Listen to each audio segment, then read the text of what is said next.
জনাব আনিস আলমগীর, আপনাকে আমাদের অনুষ্ঠানে স্বাগত জানাচ্ছি। আশা করি ধন্যবাদ। আপনি আমাকে শুনতে পাচ্ছেন। জি। জনাব আনিস আলমগীর, আমি আপনার সঙ্গে আসলে অনেকদিন ধরে পরিকল্পনা করছিলাম যে আমরা একটা আলোচনায় বসবো। তো আপনারও আমার সময় মিলছিল না, আপনিও খুব ব্যস্ত থাকেন, আলোচনা বুঝতে পারছিলাম না। কিন্তু আজকে এমন একটা দিন শুরু করলাম আমাদের আলোচনাটা, যেদিন পুরো দেশেই একটা আপনার, আমি মনে করি একটা জটিল পরিস্থিতির উদ্ভব হয়েছে। মানে এই নতুন সরকার দায়িত্ব নেওয়ার পর এই ধরনের একটা ঘটনা ঘটবে, এটা হয়তো আমি আমার দিক থেকে আমি প্রত্যাশা করি নাই। তো তারপরে তো কিছু ঘটনা ঘটেছে, এটা মানুষের ক্ষোভ আছে, আবার সেই ক্ষোভকে উস্কে দেওয়ার মতো কিছু ঘটনাও হয়তো আছে।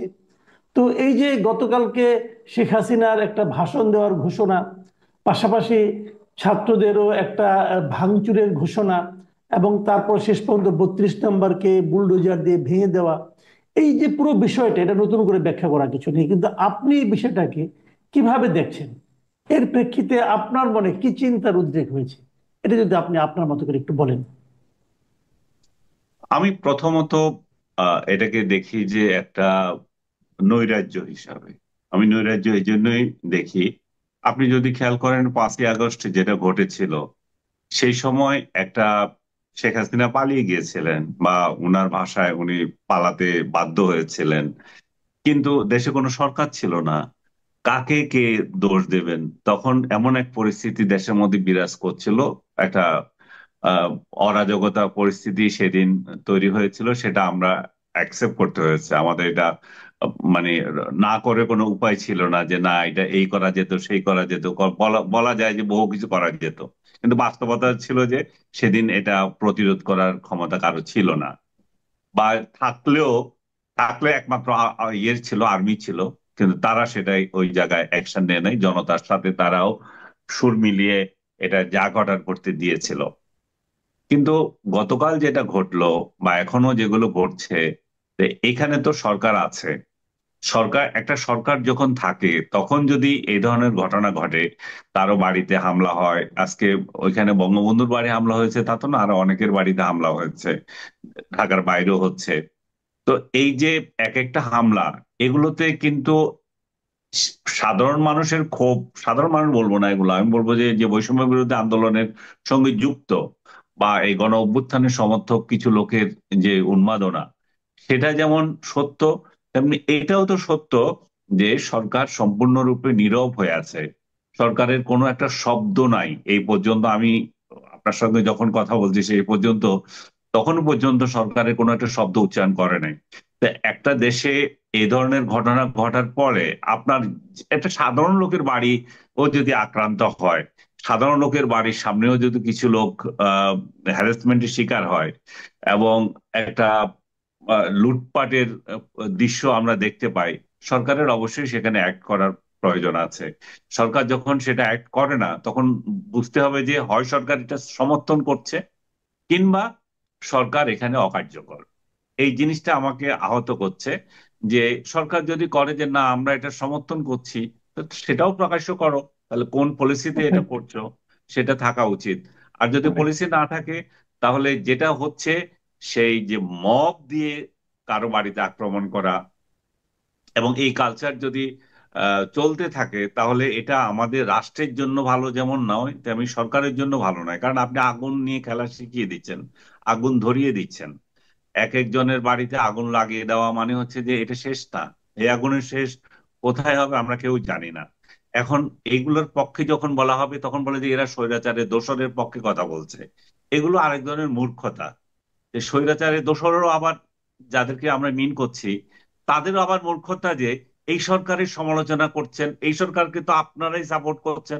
আমরা করবো না কেন? তোমরা যেগুলো করেছিলে তার তুলনায় যেটা হয়েছে সেটাকে আমাকে অ্যাকসেপ্ট করতে হবে।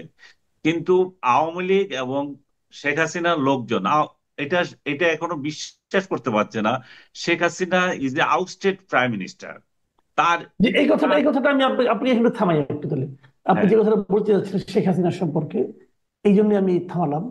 যে এটাও তো অনেকে বলছেন, এবং আমি নিজেও ফিল করি, যে এই যে কালকে যে ঘটনাটা ঘটলো, শেখ হাসিনা যে এই সময় একটা ভাষণের কথা বলেন, ভাষণ দেবেন, তাও আবার মানে ছাত্রলীগের প্ল্যাটফর্মে, ওদের ওয়েবসাইটে দেখানো হবে, এটসেট্রা এটসেট্রা।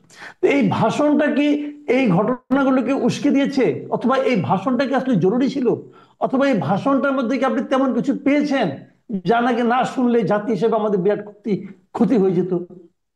একজাক্টলি, আমি সেই কথাই আপনাকে বলছিলাম যে শেখ হাসিনা এই বাস্তবতা মানতে পারছেন না। উনি একজন আউটস্টেড প্রাইম মিনিস্টার। শেখ হাসিনার দলের লোকরাও এটা মানতে পারছে না। তারা মনে করছে যে তারা 5ই আগস্টের আগের অবস্থানে আছে। না, 5ই আগস্ট একটা বিরাট পরিবর্তন হয়ে গেছে দেশের মধ্যে। সেই পরিবর্তনের সেই বাস্তবতা আপনাদেরকে মেনে নিতে হবে। সেই বাস্তবতা হচ্ছে যে আপনাদের ক্ষমতায় আসতে অপেক্ষা করতে হবে। কিন্তু শেখ হাসিনা সেটা মানতে চাচ্ছেন না। আপনি যদি খেয়াল করে থাকেন, 15ই আগস্টও কিন্তু উনি কর্মসূচি দিয়েছিল সারা দেশ থেকে লোক আনার জন্য, ঢাকা শহরে জমায়েত করার জন্য। তো কি উদ্দেশ্য ছিল সেটা? অবশ্যই সেটা সেটা হচ্ছে চ্যালেঞ্জের ফেলে দেওয়া।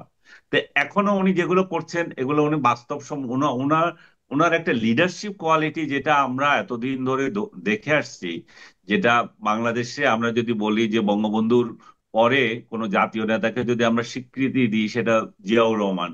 তারপরে যদি আমরা 90 দশকে আসি, বেগম খালেদা জিয়া এবং শেখ হাসিনা, তারা দুজনই আমাদের একটা প্রতীক রাজনৈতিক। এই চারজন ছাড়া তো আমাদের বড় দাগে কেউ নাই। কিন্তু শেখ হাসিনা যে সমস্ত কার্যকলাপ করছেন এখন ক্ষমতা হারিয়ে, তাতে মনে হচ্ছে যে উনি আসলে মানে এমন সব আচরণ করছেন যেটা দিয়ে ওনাকে ওনার রাজনৈতিক প্রজ্ঞা আসলে তাই। কতটুকু আছে, সেটার অভাব যে আছে সেটা দেখা দিয়েছে। উনি যে গত 16 বছর কিভাবে এই দেশটাকে শাসন করেছেন, সেটা নিয়ে এখন প্রশ্ন আসছে যে উনার রাজনৈতিক বুদ্ধিমত্তা কতটুকু। উনার তো এটা বোঝা উচিত, আওয়ামী লীগে সেই অবস্থানে নেই। তাহলে সেই অবস্থানে যাওয়া পর্যন্ত ওনার অপেক্ষা করতে হবে। ওনার কি প্রয়োজন আছে যে ছাত্রলীগের ইয়েতে এখনই বক্তৃতা দেওয়ার? উনি মাঝখানে উনি কতগুলো আহ, সংগঠনের, দেশের বিদেশ প্রবাসী সংগঠনের ওই ব্যানারেও বক্তৃতা দিয়েছেন। কিন্তু এই কালকে যেটা দিচ্ছেন সেটা তো একেবারে জাতির উদ্দেশ্যে সরাসরি আমি অতটায় আসবো, লাইভে কথা বলবো। তার মানে কি? তার মানে আপনি আপনার বক্তৃতাটা জায়েজ করতে চান। এবং আপনি যে কথাটা বললেন, এই ওনার যে বক্তৃতা, সেটা তো সারমর্ম তো কিছুই নাই।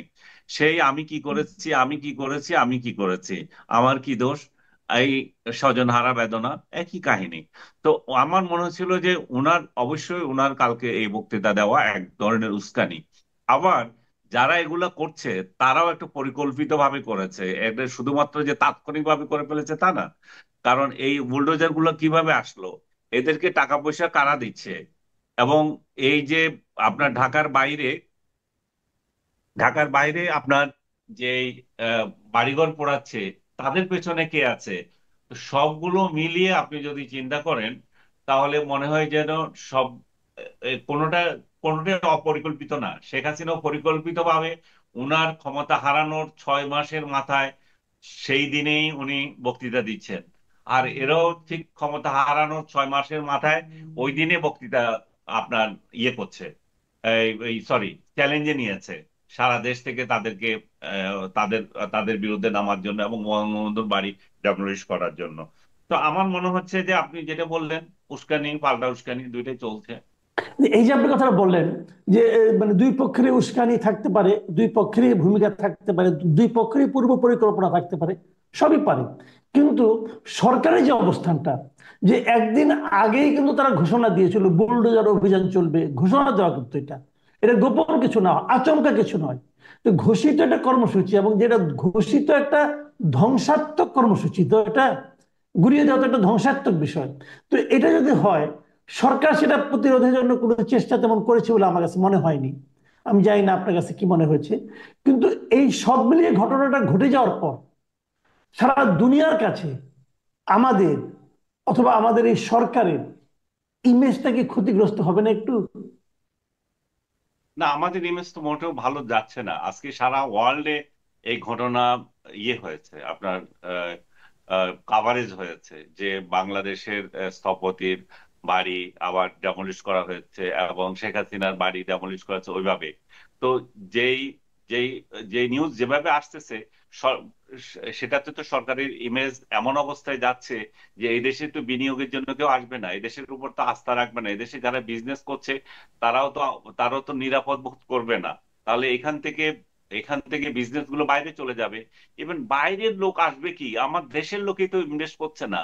দেশের লোকে তো কেউ, আপনি শুনেছেন বড় ধরনের কোনো কারখানা বসিয়েছে, দুইজন লোককে চাকরি দিয়েছে, বরং চাকরিচ্যুত হচ্ছে। তো সরকার যদি এগুলা নিজেরা যদি আহ এইটুকু যদি না বুঝেন, এবং একটা সবচেয়ে বড় যে জিনিসটা আমি মনে করি যে এই সরকার ভুল করছে, সেটা হচ্ছে যে রাজনীতিকে রাজনীতি দিয়ে প্রতিরোধ করতে হবে। রাজনীতিকে তো আরেকটা নৈরাজ্য দিয়ে, সন্ত্রাস দিয়ে হয় না। আপনার আপনার এই সরকারের কি এমন কোন লোক নয় আওয়ামী লীগের রাজনৈতিক ভাবে কিভাবে মোকাবেলা করবে সেটা করার জন্য? শেখ হাসিনা তো কমপ্লিটলি মানে মানে ম্যাডক্যাপ আচরণ করছেন উনি। ওই কিন্তু উনার রাজনীতি, উনার উনার দলেও এমন কোন ব্যক্তি নাই যে তাকে বোঝাবে যে এনাফ, আপনি হয়েছেন, আপনি পদত্যাগ করেন এখন। আপনি আপনাকে আউটস্টেট গভর্নমেন্টের প্রাইম মিনিস্টার হিসাবে আপনার দায়িত্ব এখন নতুন করে কাউকে নেতৃত্ব দেওয়া। আপনি যদি নেতৃত্বে আসতেও চান, সেটাও কাউন্সিলের মাধ্যমে আসেন। আপনি বাইরে বসে বসে বক্তৃতা দেবেন আর এখানে আমাদের জীবন বিপন্ন করবেন, সেটা তো হয় না। এবং সত্যিকার অর্থে তো উনার এই সমস্ত উস্কানির জন্য বিপন্ন হচ্ছে। 6 মাসে একটা পরিস্থিতি তৈরি হয়েছিল, একটা নর্মালাইজেশনের প্রক্রিয়া গিয়েছিল, গ্রামে গঞ্জে কিছু লোক তাদের রাইট। ঘরে ফিরছিল। কিন্তু উনি এমন পরিস্থিতি তৈরি করেছেন যে এখন ঘরে ফেরা তো দূরে কথা, ঘরে আগুন লাগাচ্ছে। তো ওই আগুন দেওয়ার ক্ষেত্রে আমি মনে করি সরকারের যেমন অবদান আছে, তেমনি যারা এগুলার পেছনে আগুন লাগাচ্ছে, বৈষম্য বিরোধী যারা আছে, এই আন্দোলনে যে ব্যানারে যেগুলো হচ্ছে, তাদের যেমন অবদান আছে, শেখ হাসিনার অবদান কোনো অংশে কম নয়। উনিও ঠিক একই ভাবে এখানে আগুন লাগাচ্ছেন। উনি চান এই দেশটা অস্থিতিশীল হোক। উনি প্রমাণ করতে চান যে আমি না থাকলে কি হয় দেখো, ইউনূস সরকার চালাতে পারে না। ইউনূসের ব্যর্থতা সেটা তো দেখবে, অন্য লোকেরা দেখবে, কিন্তু আপনি যেগুলো করছেন এখন তো ইউনূসের ব্যর্থতা ঢেকে যাবে আপনার অপকর্মের জন্য। আপনি যে সমস্ত কার্যক্রম করছেন, সেটা দিয়ে মানুষ মনে করবে যে ইউনূস কি করবে, শেখ হাসিনা তাকে অস্থির করে রাখছে। ইউনূস বারবার বলছে যে আমাদের পুরনো উনি বলেন নাই, ইউনূস সরকারের পক্ষ থেকে বলা হয় যে ওই শেখ হাসিনার প্রশাসন দিয়ে গেছে, আমরা তো কিছু করতে পারছি না, প্রশাসনের রন্ধে রন্ধে এখনো স্বৈরাচারের লোকগুলো। এগুলো তো হাস্যকর কথা, এগুলোতে বেশি দিন চলে না, তাই না? আপনি চেঞ্জ করেন, আপনি চেঞ্জ করেছেন তো, আপনি যদি দক্ষ লোক আর পান করেন। আমি যদিও মনে করি না যে এরা হচ্ছে রাজতন্ত্রের প্রজাতন্ত্রের যে সমস্ত কর্মচারী, এরা কর্মচারী। কর্মচারীরা যদি কিছু ওভার অ্যাক্টিং করে থাকে এবং মিসডিডস করে থাকে, সেগুলোকে জেলে দেন। কিন্তু সবাইকে গণহারে ওই আমলে কাজ করেছো, তুমি এই আমলে কাজ করতে পারবে না, তাতে করে যে আমাদের অদক্ষ লোকজন সামনে চলে আসতেছে, বড় বড় চেয়ার ভোগ করছে, যাকে ইচ্ছা তাকে শুধু নিয়োগ দিয়ে দিচ্ছেন, কি যোগ্যতায় কিভাবে দিচ্ছেন, এগুলো এগুলো নিয়ে মানুষ হতাশ। এই সরকারের উপর যে জুলাই অভ্যুত্থানের যে একটা প্রত্যাশা ছিল, সেই প্রত্যাশার পারদ দিনে দিনে নেমে যাচ্ছে। এবং এই নেমে যাওয়ার পেছনে শুধুমাত্র শেখ হাসিনাকে একা দায়ী করলে হবে না, এইদিকে ইয়েকে বর্তমান সরকার যারা আছে তার থেকে দায়ী করতে হবে। শেখ হাসিনা অবশ্যই দায়ী, সবচেয়ে বড় দায়ী তার দলকে ধ্বংস করার ক্ষেত্রে। আওয়ামী লীগ, আমি বারবার বলছি একই কথা, আওয়ামী লীগ এমন একটা দল, আপনি নিজেও বলেন আওয়ামী লীগ কোন একটা ফেলনা দল নয়। আওয়ামী লীগকে যে যতভাবে বলুক যে এটাকে শেষ করে দেব, না, শেষ করা সম্ভব না, এবং শেষ করার দরকারও নাই। কারণ বাংলাদেশের রাজনীতিতে আওয়ামী লীগ বিরোধী দলের ভূমিকায় থাকলেও দেশের জন্য কল্যাণ। কারণ এখানে একটা আপনার অপোনেন্ট তো লাগবে, একটা একটা একটা এটা কি বলবেন আপনি, একটা এমন একটা ফোর্স আপনাকে বাধ্য করবে যে ঠিক মতো চলার জন্য, তাই না? একটা প্রেসার জি। গ্রুপ হিসাবে তো কাজ করবে। তো আওয়ামী লীগটাকে আপনি এমন এক এতিমের দল বানিয়ে ফেলেছেন এবং ফেসবুক ফেসবুক পেজ দিয়ে চালাচ্ছেন। এটা তো হতে পারে না। আওয়ামী লীগের তো একটা সংগঠন, তার নেতৃত্ব যেগুলো পালিয়ে গেছে এটা কিন্তু পালিয়ে যাক। এটা কিন্তু এবং আমি ৭৫-এর আরেকটা পরে কি কথা বলি। আওয়ামী লীগ হয় নাই? ৭৫-এর পরে হলে ছোট করে হলে তো সংগঠন হয়েছে। সে স্টাইলে চলুক দরকার হলে। আচ্ছা, এটা আমরা সারা দুনিয়াতেই কিন্তু দেখেছি এরকম, যে কোনো একটা সরকার যদি পতন ঘটে, তো সেই সরকারের যে দলটা ছিল, সেই দলের প্রধান এবং নেতৃবৃন্দ কিন্তু নিজেদের ব্যর্থতাকে স্বীকার করে নিয়ে দল থেকে চলে যায়, নতুনদেরকে দল গঠনের সুযোগ দেয়। কিন্তু এখানে কিন্তু সে ধরনের কোনো নমুনা আমরা দেখতে পাচ্ছি না। তো এখন এই অবস্থায় যদি শেখ হাসিনা এভাবে আঁকড়ে থাকে এবং এই সরকারের যে বিভিন্ন আচরণ দেখছি আমরা, তো আপনি আওয়ামী লীগের ভবিষ্যৎ কি দেখছেন? আওয়ামী লীগের ভবিষ্যৎ বললাম তো, আওয়ামী লীগের ভবিষ্যৎ হচ্ছে শেখ হাসিনা নিজে নষ্ট করছে। শেখ হাসিনা যতদিন পদত্যাগ করবে না এবং শেখ পরিবারের বাইরে কোনো লোককে এই দলের দায়িত্ব দেবে না, ততদিন পর্যন্ত আওয়ামী লীগের ক্ষমতায় আসার স্বপ্ন স্বপ্নই থাকবে। কারণ এই উনি এটাকে তার বাবার সম্পত্তি মনে করেছেন। আওয়ামী লীগ তো তার বাবার সম্পত্তি না। আওয়ামী লীগ এদেশের বহু হাজার হাজার লোক করছে। উনি এটাকে বাবার সম্পত্তি মনে করেই, আপনি যে উদাহরণ দিলেন, একটা বিপর্যয়ের পরে নেতৃত্ব চেঞ্জ হয়, নিজেই পদত্যাগ করে, উনি তো নির্লজ্জের মতো পদত্যাগ কি করবেন? উনি আরো সাফাই গাচ্ছেন। উনার তো পদত্যাগ করা উচিত, উনার তো পদত্যাগ এবং অবসর দুইটাই যাওয়া উচিত, কিন্তু উনি সেটা যাচ্ছেন না। আওয়ামী লীগের লোকজন শুনে এটা আবার গালি দেয় যে তুমি আমাদের ইচ্ছা আমাদের নেত্রী, তোমাদের ইচ্ছাতে তোমাদের নেত্রী আমরা বলবো না কেন? অবশ্যই আমাদের বলার রাইট আছে। তোমরা এত মূর্খ যে এটাও বুঝো না যে একজন রাজনৈতিক নেতা নেত্রী সমালোচনা করার অধিকার সাধারণ জনগণের আছে। কেন আছে? কারণ ওই লোক আমাদেরকে শাসন করবে। আমাদেরকে যে শাসন করবে তার সমালোচনা আমরা করবো না কেন? তোমার নেত্রী আর কার নেত্রী সেটা তো আমাদের দেখার বিষয় না। শেখ হাসিনা ঠিক একই কাজ করছেন, তার দলকে ধ্বংস করছেন। ওনার নিজের গোয়াতুর্মির জন্য সরকারকে, সরকারের পতন হয়েছে, এখন উনি দলটাকে ধ্বংস করবেন। উনি কালকে যে বক্তৃতা দিচ্ছেন সেখানে অনেকে স্ক্রিনশট দেখছি, অনেক নেতাও বলেছে যে ওনার উচিত অবসরে যাওয়া এবং ক্লিন একটা নেতৃত্ব এখানে প্রতিষ্ঠা করা।